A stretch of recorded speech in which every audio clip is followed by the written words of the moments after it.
Welcome back to अजनाचल daily current affair series. और आज हम बात करेंगे 24 एंड 25 अक्टूबर के कंबाइंड करंट अफेयर्स की। यहाँ पर हमारा पहला क्वेश्चन है, what is the rank of India in the world justice report rule of law index 2021? And here the correct answer is option number B. 79th rank है India की world justice report rule of law index 2021 में। Total कितने countries को ranking दी गई थी? 139, जिसमें से India 79th spot पर है। यहाँ पर ये एक लीडिंग सोर्स है ओरिजिनल और इंडिपेंडेंट डेटा का on the rule of law. अगर हम बात करें कि टॉप किसने किया है, तो डेनमार्क ने टॉप किया है इस इंडेक्स में। रिमेंबर, डेनमार्क फर्स्ट पे है, इसके बाद नॉर्वे है, देन फिनलैंड है। ये जो नॉर्वेजियन कंट्रीज हैं, जनरली जब हम देखते हैं कि डेवलपमेंटल जो पैरामीटर्स हैं हमारे इंटरनेशनल लेवल पे, उनमें जनरली आपको डेनमार्क, नॉर्वे, स्वीडन, फिनलैंड, इन्हीं की रैंकिंग सबसे ऊपर नजर आएगी। तो हमेशा की तरह डेनमार्क टॉप किया है, सेकंड नंबर पे नॉर्वे, देन फिनलैंड है। Venezuela RD is the least ranked country in 139th spot, right? तो वेनेजुएला कहाँ पर है? साउथ अमेरिका में, राइट? तो ये चीज आपको याद रखना है। ऑयल काफी ज्यादा यहाँ पर एज अ रिजर्व पाया जाता है वेनेजुएला। नेक्स्ट क्वेश्चन है, in the month of October which day is marked as the international snow leopard day annually? International snow leopard day मनाया जाता है हर साल 23 अक्टूबर को। रिमेंबर, 23 अक्टूबर को, और 2014 से कंटिन्यूसली ये दिन सेलिब्रेट किया जा रहा है। अगर हम बात करें स्नो लियोपार्ड के कंजर्वेशन स्टेटस की, तो पहले ही IUCN की रेड लिस्ट में एंडेंजर्ड स्पीसीज हुआ करता था 1986 से लेकर, लेकिन अब पिछले कुछ दिनों में इनकी बढ़ती हुई संख्या को देखकर इसे वल्नरेबल कैटेगरी में रख दिया गया है। यानी कि अब ये वल्नरेबल है, एंडेंजर्ड नहीं है, बट इनकी पॉपुलेशन में कंटिन्यूसली डिक्लाइन हो रहा है। अगर वल्नरेबल है तो हमें ये सोचना नहीं है कि बस अब पॉपुलेशन बढ़ गई, अभी भी इन्हें कंजर्व करने की बहुत ज्यादा आवश्यकता है। They are still facing a risk of extinction. और एक्सटिंक्शन क्यों ये फेस कर रहे हैं? Because of habitat loss, degradation, इनके लिए जो प्रे है, जो फूड है, उसकी अवेलेबिलिटी कम होती जा रही है, लाइव स्टॉक परसिक्यूशन, पोचिंग इनकी बहुत ज्यादा होती है, लीगल वाइल्ड लाइफ ट्रेड के लिए IUCN ने ये सारे फैक्टर्स बताए हैं, जिसकी वजह से कंटिन्यूसली इनकी संख्या कम होती जा रही है स्नो लियोपार्ड की। नेक्स्ट क्वेश्चन है, who is the author of the book Veer Savarkar the man who could have prevented partition? The answer is option A, Uday Mahurkar and Chirayu Pandit. इन्होंने ये बुक लिखी है, Veer Savarkar the man who could have prevented partition. और इसका जो अनावरण है वो किया श्री राजनाथ सिंह ने, जो कि डिफेंस मिनिस्टर है। ये आप इमेज में देख सकते हैं, ये है राजनाथ सिंह जी, राइट? चलिए बढ़ते हैं आगे। Who has been roped in as the new CEO of Target Olympic Podium Scheme by Sports Authority of India? तो साई ने टॉप्स के नए CEO किसे चुना है? PK गर्ग को। PK गर्ग, इन्हें चुना गया है CEO of Target Olympic Podium Scheme, जो कि किसके अंदर आता है? स्पोर्ट्स अथॉरिटी ऑफ इंडिया के। Next question, the fourth General Assembly of International Solar Alliance has decided to achieve what amount of global investment in solar energy by 2030? And the answer is option number D, $1 trillion invest करने की बात चल रही है global investment की solar energy में 2030 तक। ISA ने ये कहा है। हमने सैटरडे को बात की थी इंटरनेशनल सोलर अलायंस के बारे में डिटेल में। ऐसे कौन से कंट्रीज हैं जो ISA के मेंबर हैं, और ISA को कब स्टैब्लिश किया गया था, किन दो कंट्रीज के प्राइम मिनिस्टर्स वहां पर शामिल थे, आपको कमेंट बॉक्स में अभी बताना है, राइट? तो बताइएगा जल्दी से, तब तक हम आगे बढ़ते हैं। Saranjit Singh, who has been passed away recently, was a sports person representing which game? So Saranjit Singh ये हॉकी से एसोसिएटेड हैं, काफी अच्छे इंटरनेशनल हॉकी प्लेयर रहे हैं ये भारत से। इनकी अभी डेथ हो गई है, जिसकी वजह से चर्चा में है।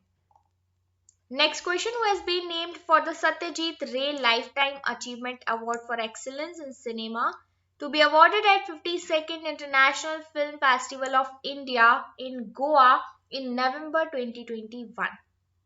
ये अवार्ड दिया गया है इस्टवान ज़ैवो एंड मार्टिन स्कॉर्सीज।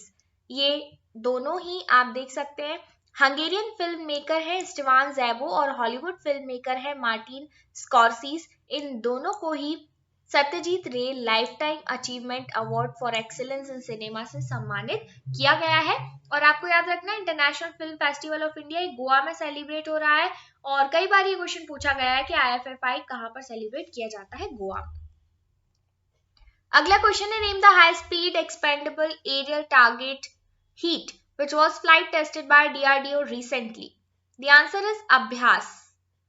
ये जो हीट है यानी कि high speed expendable aerial target जिसे DRDO ने अभी अभी टेस्ट किया है, इसका नाम अभ्यास रखा गया है। इमेज में आप देख सकते हैं DRDO ने सक्सेसफुली टेस्ट फायर किया इसका Chandipur off coast Bay of Bengal Orissa से 22 अक्टूबर 2021 को, और इसे टोटली डिजाइन और डेवलप किया गया है DRDO लैबोरेटरी के द्वारा एरोनॉटिकल डेवलपमेंट एस्टेब्लिशमेंट जो इसकी विंग है बेंगलुरु में इंडिया आर्म्ड फोर्सेस के लिए, राइट। इंडियन आर्म्ड फोर्सेस के लिए बनाया गया है। ये बेसिकली आप देख सकते हैं इसमें GPS भी इनेबल है, on board flight control computer है और मिस डिस्टेंस इंडिकेटर भी है। इसे ऑटोनोमस फ्लाइट की तरह भी डिजाइन किया गया है, ऑटो पायलट के हेल्प से ये चल सकेगा, राइट। तो इसका रोल क्या है, पायलटलेस टारगेट एयरक्राफ्ट है। डिजाइन किसने किया, DRDO ADE ने मिलके। वेट वगैरह आपसे नहीं पूछा जाएगा, 75 kg वेट है, पावर प्लांट टर्बोजेट है, ये सारी चीजें बेसिकली नहीं पूछी जाएंगी। हाँ, आप स्पीड याद रख सकते हैं 0.44 मैक्स से 0.87 मैक्स की स्पीड है और रेंज है 500 किलोमीटर। रिमेंबर एल्टीट्यूड कितने ऊपर तक जाएगा, ये 200 मीटर से 5 किलोमीटर तक के एल्टीट्यूड को ये कवर करेगा।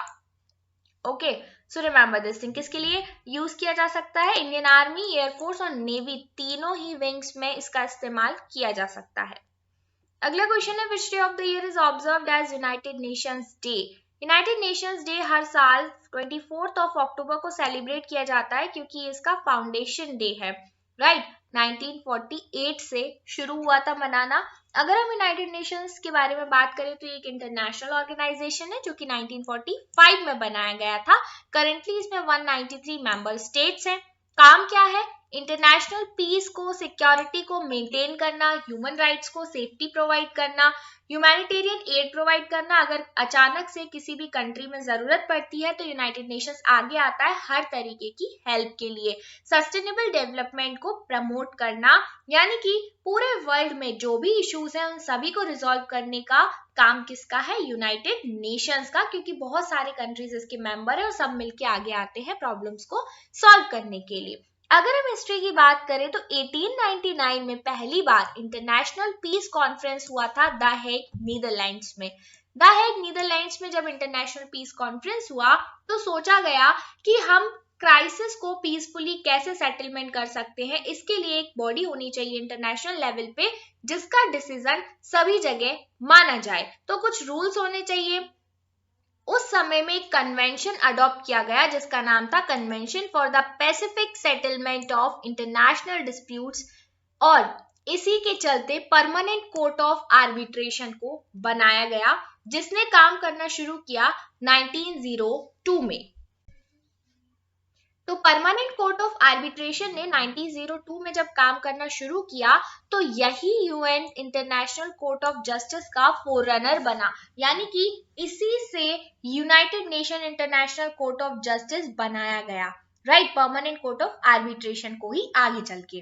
फिर इसके बाद अगर हम बात करें कि यूनाइटेड नेशंस कहाँ गया यहाँ पर बीच में, तो भाई यूनाइटेड नेशन से पहले लीग ऑफ नेशंस बनाया गया था जो कि फोररनर कहा जाता है यूनाइटेड नेशंस का। लीग ऑफ नेशन बनाया गया क्योंकि उस समय फर्स्ट वर्ल्ड वॉर चल रहा था, काफी सारे कंट्रीज को नीड थी फाइनेंशियल एड की, दूसरे एड्स की। तो ऐसे सर्कमस्टेंसेस में एक इंटरनेशनल ऑर्गेनाइजेशन का आगे आना बहुत ही जरूरी था क्योंकि पूरी दुनिया इस तरीके से परेशानियों से जूझ रही थी कि इन सब चीजों का सॉल्यूशन निकालना बहुत मुश्किल हो रहा था। तो ऐसे समय में लीग ऑफ नेशंस बनाया गया 1999 में जब फर्स्ट वर्ल्ड वॉर खत्म हुआ और ट्रीटी ऑफ वर्साइल्स पे साइन किए गए। ट्रीटी ऑफ वर्साइल्स पे साइन करते ही सभी राष्ट्रों ने कहा कि हम इंटरनेशनल कोऑपरेशन को प्रमोट करेंगे, पीस एंड सिक्योरिटी को अचीव करने में आगे कदम बढ़ाएंगे, राइट। तो यूएन चार्टर 1945 में पास किया गया और यही था foundation treaty of United Nations as an intergovernmental organisation. ये जो चार्टर आया ये सेकेंड वर्ल्ड वॉर के बाद आया।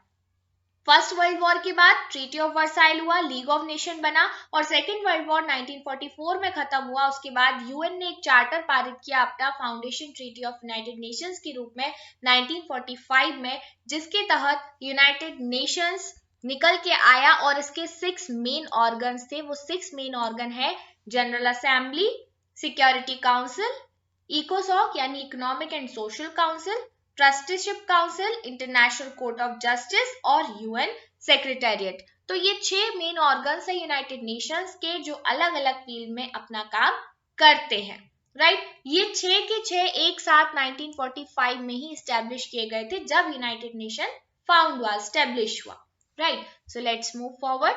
Under the scale based regulation of NBFCs, RBI has categorized NBFC into how many categories?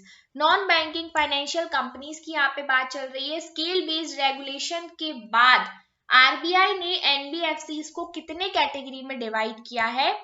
4 categories में। रिमेंबर 4 कैटेगरीज कौन कौन सी हैं? Base layer NBFC, middle layer NBFC, upper layer और टॉप लेयर। ये 4 basically layers में डिवाइड किया गया है एनबीएफसी को under new scale based regulation. और किसने किया है? आरबीआई ने। किस बेसिस पे? साइज, एक्टिविटी एंड परसीव्ड रिस्कीनेस के बेसिस पे। Let's move towards the next question. Which state has launched the scheme Shri Dhanvantri Generic Medical Store? And the answer is option A, Chhattisgarh government ने Dhanvantari generic medical store नाम से scheme launch की है। कई सारे शहरों में ये वर्क करेगी। छत्तीसगढ़ के चीफ मिनिस्टर हैं भूपेश बघेल जी, जिन्होंने इसे लॉन्च किया। इसका मेन एम है मेडिसिन को लो और अफोर्डेबल प्राइस पे कंज्यूमर्स को अवेलेबल कराना, राइट। कई सारी मेडिसिन ऐसी होती है जिनका फॉर्मूला सेम होता है, चीज वही होती है, लेकिन हम बड़े बड़े ब्रांड्स की जब खरीदते हैं तो उनके रेट्स काफी ज्यादा बढ़ जाते हैं, जबकि जेनेरिक मेडिसिन गवर्नमेंट कम प्राइस पर उपलब्ध कराने की कोशिश करती है ताकि हर एक किसी के लिए वो अफोर्डेबल हो सके। लगभग 50 से 71% तक चीपर रेट्स पे ये मेडिकल स्टोर्स पर अवेलेबल रहेंगी। Let's move forward. What is the theme of 2021 World Polio Day? World Polio Day की जो थीम है वो है one day one focus, ending polio, delivering on our promise of a polio free world. अब आप सोच रहे होंगे पोलियो डे कब मनाया गया? तो 24 अक्टूबर को ही वर्ल्ड पोलियो डे सेलिब्रेट किया जाता है, राइट। थीम आपको याद रखना है one day one focus, ending polio, delivering on our promise of a polio free world, 2 बूंद जिंदगी की, right. Next, which day of the year is observed as the United Nations World Development Information Day? तो ठीक उसी तरह जब 24 अक्टूबर को यूनाइटेड नेशंस डे मनाया जाता है तभी United nation world development information day भी सेलिब्रेट किया जाता है। So this is all for today. Thank you so much and stay connected with Adinachal.